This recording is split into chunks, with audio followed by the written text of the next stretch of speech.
കോളേജിലെ ഒരു ഓണ സെലിബ്രേഷന്റെ വീഡിയോ ആണ്. എനിക്ക് തോന്നുന്നത് ഈ ബാംഗ്ലൂരിലെ തന്നെ ആദ്യത്തെ ഓണ സെലിബ്രേഷൻ നമ്മുടെ കോളേജിലാണെന്നാണ് കേട്ടോ. വേറൊന്നല്ല കേട്ടോ, ഇത് കുറച്ചധികം നേരത്തെ ആയി പോയിണ്ടായിരുന്നു. ഫസ്റ്റ് തന്നെ നമ്മൾ ചെന്നപ്പോ ഈ ഒരു ശിങ്കാരിമേള ആണ് കേട്ടോ ഉണ്ടായിരുന്നത്. ഇതൊരു ഓണത്തിന്റെ സെലിബ്രേഷൻ ആയതുകൊണ്ട് പിന്നെ ശിങ്കാരിമേള ഒക്കെ നിർബന്ധമാണ്. പിന്നെ അതൊക്കെ കഴിഞ്ഞിട്ട് ഞങ്ങൾ കുറച്ച് ഫോട്ടോസും വീഡിയോസും ഒക്കെ എടുക്കാനാണ് കേട്ടോ ഇരിക്കേണ്ടത്. പിന്നെ രാവിലെ അങ്ങനെ വലിയ പരിപാടികളൊന്നും ഉണ്ടായിരുന്നില്ല കേട്ടോ. ഫോട്ടോ എടുക്കലും ശിങ്കാരിമേള ഒക്കെ കഴിഞ്ഞിട്ട് ഫുഡ് കഴിക്കാനാണ് പോയിണ്ടായിരുന്നത്. ഓണത്തിന്റെ ഫുഡ് എന്നൊക്കെ പറയുമ്പോ സദ്യ അല്ലാണ്ട് ഇപ്പൊ എന്താ തരാ. അങ്ങനെ അതൊക്കെ കഴിച്ചിട്ട് ഞങ്ങൾ നേരെ കോളേജിലേക്കാണ് കേട്ടോ പോയിണ്ടായിരുന്നത്. അല്ല, കോളേജിലാണല്ലോ നമ്മുടെ പരിപാടി, അപ്പൊ പിന്നെ അങ്ങോട്ടാണല്ലോ പോകേണ്ടത്. ഇത്ര നേരം ഒരു കുഴപ്പമില്ലാണ്ടിരുന്ന ക്ലൈമറ്റ് ആണ് കേട്ടോ. ഞങ്ങൾ ഇറങ്ങിയതും മഴയൊക്കെ പെയ്തിട്ടുണ്ടായിരുന്നു കേട്ടോ. അതൊക്കെ കഴിഞ്ഞ് കോളേജിലേക്ക് എത്തിയപ്പോഴേക്കും ഇവിടെ കുറെ ഗെയിംസും കാര്യങ്ങളൊക്കെ നടക്കാറുണ്ട്. നമ്മുടെ സീനിയേഴ്സിന്റെ മാമാരുടെ ഒക്കെ കസേരകൾ നടക്കാറുണ്ട് കേട്ടോ ഇവിടെ.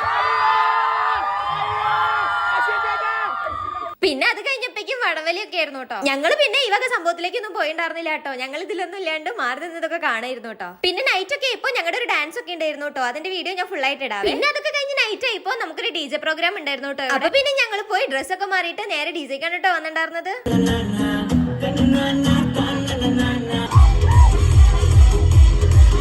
സത്യം പറയുകയാണെങ്കിൽ ഈ ഒരു വട്ടത്തെ ഓണത്തിന്റെ പരിപാടിയൊക്കെ നല്ല അടിപൊളിയായിരുന്നു. അതുപോലെ തന്നെ നിങ്ങളുടെ അവിടുത്തെ ഓണത്തിന്റെ പ്ലാനിംഗ് ഒക്കെ എവിടം വരെ കമന്റ് ചെയ്യണേ.